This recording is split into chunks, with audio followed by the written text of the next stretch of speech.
Getting started. The NMR computer should always be left on. VNMRJ is left running. If the software is not open, click on the VNMRJ icon. Select the desired operator and enter the password. Then click on OK. The VNMRJ window will open. Ejecting and inserting a sample. There is always a standard sample in the instrument. Click on the Eject button. Samples are removed and inserted from the top of the magnet. Warning: do not pass the red tape with anything metal or magnetic.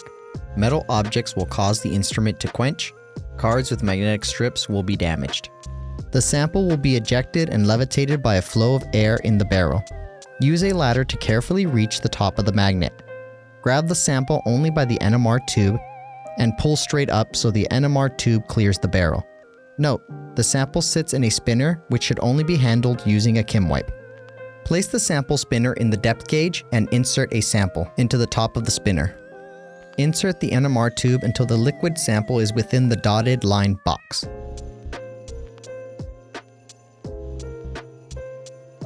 Place the NMR tube with the sample spinner in the barrel.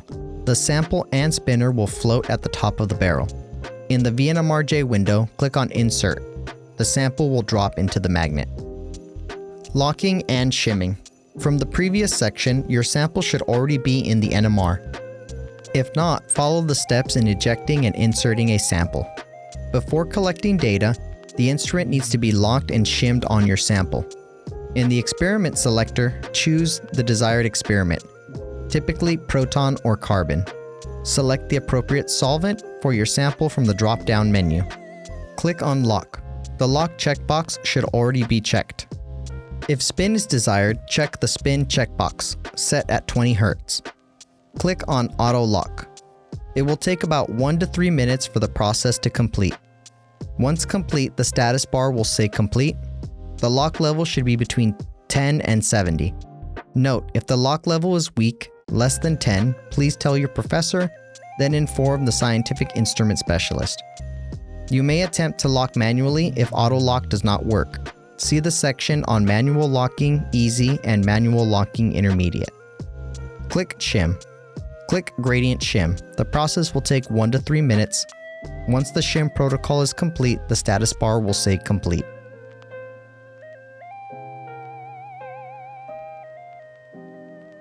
Setting up and starting a measurement. The instrument should be locked and shimmed before starting. If not, go back to locking and shimming.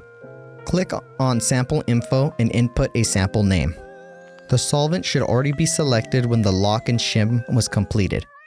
The desired experiment should already be selected when lock and shim was completed. Click on Acquire. In default H1, the acquisition parameters are already set. If proton experiment was selected, default H1 will be displayed. Check that spectral width is set to -2 to 14 ppm. Number of scans is set to 8 scans. Relaxation delay is set to 1 second. Auto gain should be checked. If carbon experiment was selected, default C13 will be displayed. Check that spectral width is set to -15.2 to 235.2 ppm. Number of scans is set to 256 scans. Relaxation delay is set to 1 second. Auto gain should be checked. If different acquisition parameters are desired, click on Acquisition to make any changes. Click on Go to start the data acquisition. When data acquisition is complete, the spectrum will be displayed.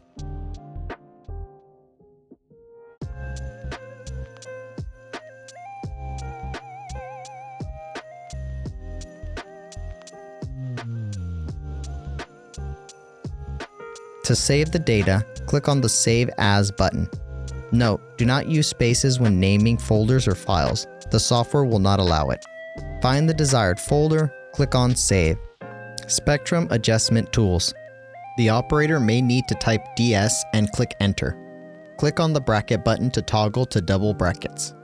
To zoom or expand a region, bracket the area desired. Click and hold the left mouse button to move the left bracket. Click and hold the right mouse button to move the right bracket. Once the desired area has been bracketed, click on the Zoom In button. Click on the Zoom Out button to return to the previous view. Manual locking.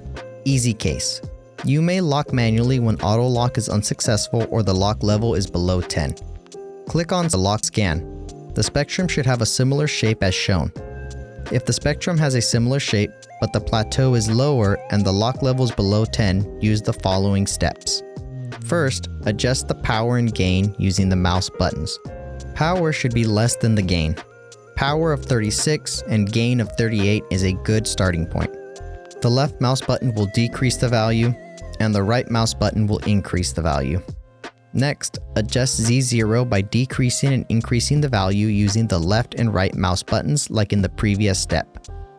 Z0 box lets you adjust the value in 1, 10, and 100 increments. Using the middle scroll button, click on the Z0 box to cycle between the increments. Stop when the lock level no longer increases.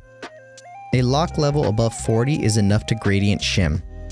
Optimize or adjust the lock phase by decreasing and increasing the value using the left and right mouse buttons to obtain the highest value of the lock level. Adjust the power and gain using the mouse buttons. Click on lock scan to continue with gradient shim. Manual locking, intermediate case. When you click on lock scan, if the spectrum trace looks flat, use the following steps.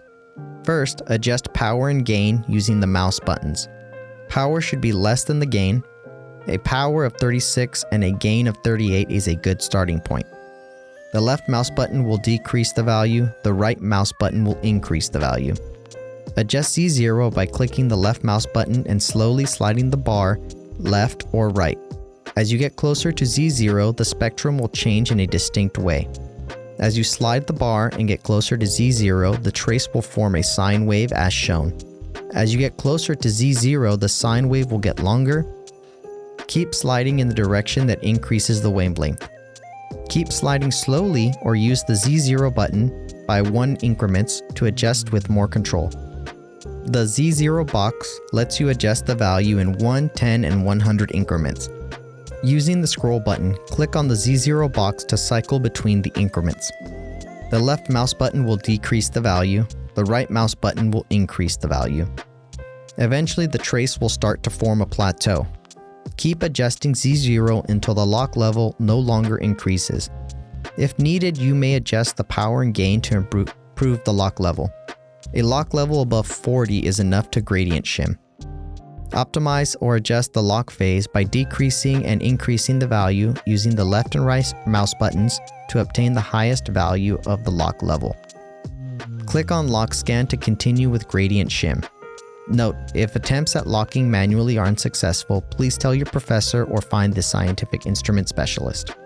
When finished, follow the steps in ejecting and inserting a sample to remove your sample and replace with the standard. The standard is ethyl benzene in deuterated chloroform. Ensure the lockbox is checked and then click on auto lock.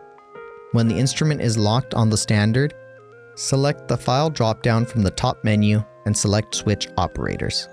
The instrument SOP should be located next to the instrument. If assistance is needed, please look in the instrument SOP for the contact information of the scientific instrument specialist.